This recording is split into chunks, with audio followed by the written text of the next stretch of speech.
As a child, Mom spent many summer days on the South Shore beaches in Massachusetts. Did she know that she was descended from a long line of colonial families dating back to 1623? I don't think so. I've been researching our ancestors for the past few years. Joe calls these relatives my imaginary friends because I spend so much time reading and thinking about them. Would you like to meet them? Mom's mother, Catherine James, was born in Boston in 1899. She was the daughter of a young Irish immigrant girl and an American boat captain who worked in Boston Harbor. He was from a long line of mariners from Hull, Massachusetts. His father was the brother of Joshua James, the famous lifesaver. Their father, William James, with 2 A's, came to this country from Holland as a young man. He built a successful shipping business that transported goods from Hull to Boston and back. He married Esther Dill in 1808. She would be Mom's great-great-grandmother, who descended from the founding families of many of the towns on the South Shore of Massachusetts.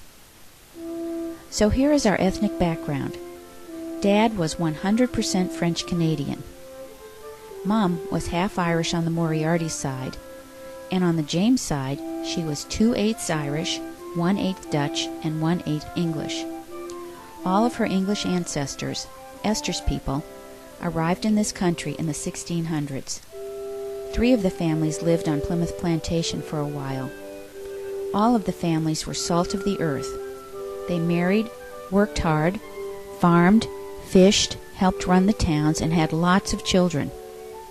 Occasionally they got into trouble.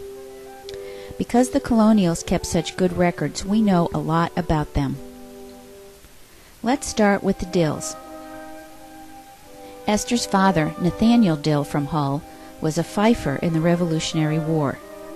He married Esther Stoddard from Hingham. The first Stoddard ancestor, John, arrived in Hingham in 1638 with a wife and 4 children. He was given land, taken from the Indians of course, and was elected by his fellow townsmen to keep hogs off the town common. The Stoddard name is common in Hingham. One of our Stoddard cousins, James, was a member of the Boston Tea Party. Also from Hingham was the Bates family. Clement and Anna Bates came in 1635 with their 5 children. Clement was a tailor, but probably had to give up his needle for a plow. The Bates name is common in Massachusetts. There is Bates College in Maine. Here is Bates Hall at the Boston Public Library. By the way, Abraham Lincoln's ancestors were founders of Hingham as well, and we are related by marriage to him through the Bates family. And a cousin, James Bates, fought and died at Bunker Hill. Thomas and Hannah Otis Gill raised 10 children in Hingham, beginning in 1643. The Gills accumulated lots of land and donated 6 acres to the town, where the old ship church and cemetery still stand. There is a framed seating chart in the church that lists pews belonging to our ancestors, many of whom are buried in the graveyard. Or just look on Wikipedia, where Thomas is mentioned. Thomas Cobb, his wife Dorothy, and their son Richard came to Boston in 1685.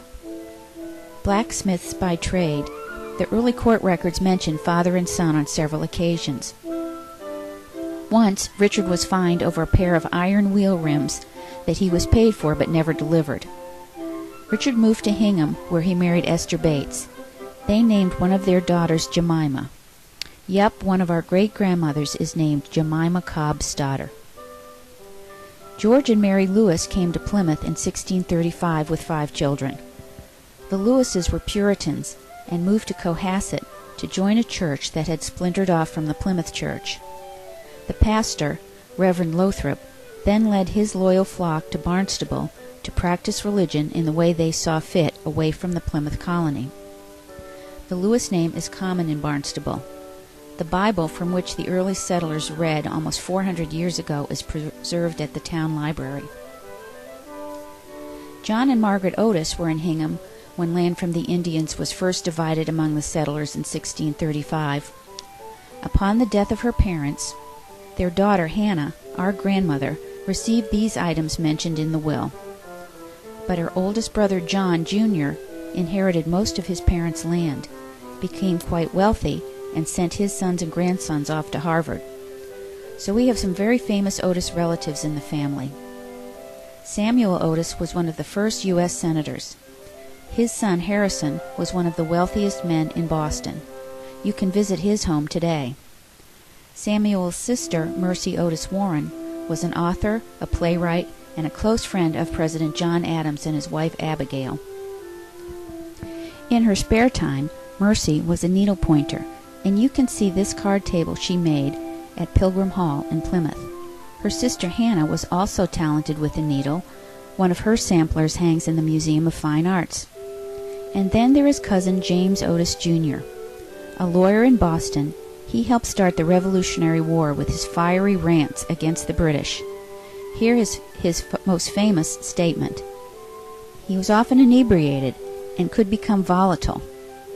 He had a nervous breakdown and, while recovering at a friend's home, was struck by lightning and died, leaving no living heirs.